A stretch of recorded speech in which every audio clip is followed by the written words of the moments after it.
Item number SCP-668, Object Class, Euclid, Special Containment Procedures, revised as of data expunged. No special containment procedures aside from standard security are required. SCP-668 is to be transferred to a locked safe deposit box at Site-19's high-value item storage facility. Standard defenses against intrusion, explosive, chemical, biological, and memetic, are to be in place at all times, according to standard operating procedure. SCP-668 may only be removed from its safe deposit box by personnel with security clearance 2 or higher.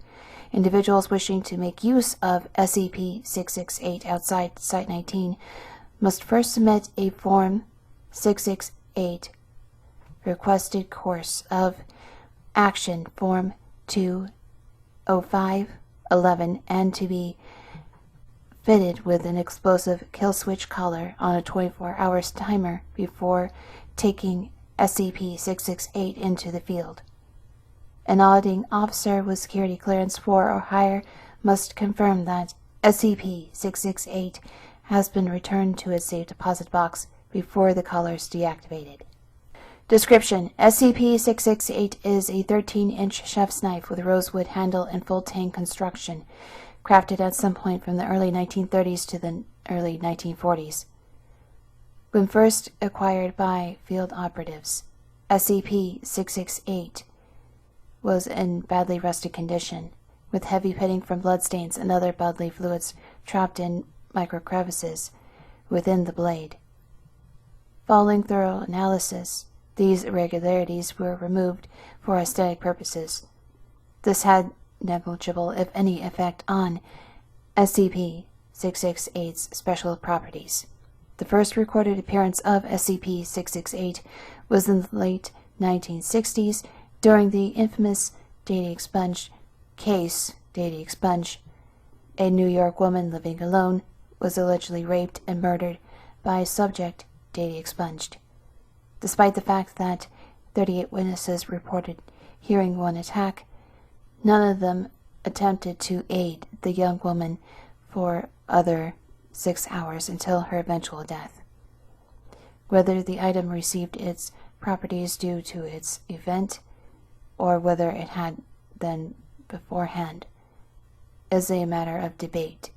See Dr. Blank's paper, Read the Bystander Effect, versus Dr. Blank's theory regarding psychic imprintation.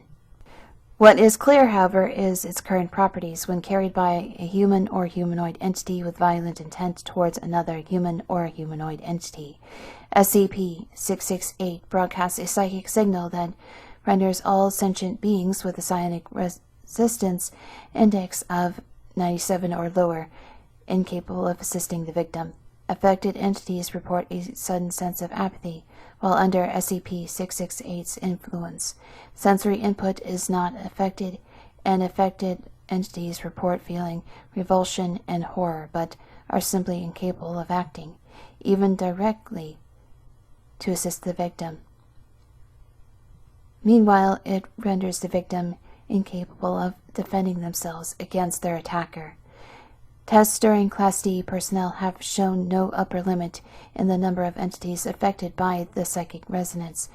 In one test, 12 Class D personnel due for first of the month termination were placed in a room alongside a researcher who was told to randomly select one test subject for death.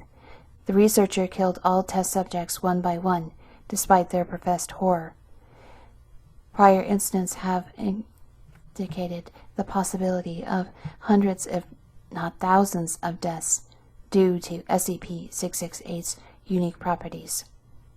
See Incident Report 668A. Redacted. Mall Massacre and Subsequent Information Blackout Operations. Recovery of SCP-668 in such scenarios is problematic due to the item's psychic properties. Agents attempting to apprehend the subject during containment failure incidents are often themselves affected by SCP-668's so-called apathy field, resulting in casualties among Foundation personnel. Following Incident 8-A standard retrieval protocol includes the use of a long-range sniper rifle, double-blind conditions, and 3 different agents working in tandem through carefully coordinated actions to prevent any of them realizing that they are actively opposing the subject.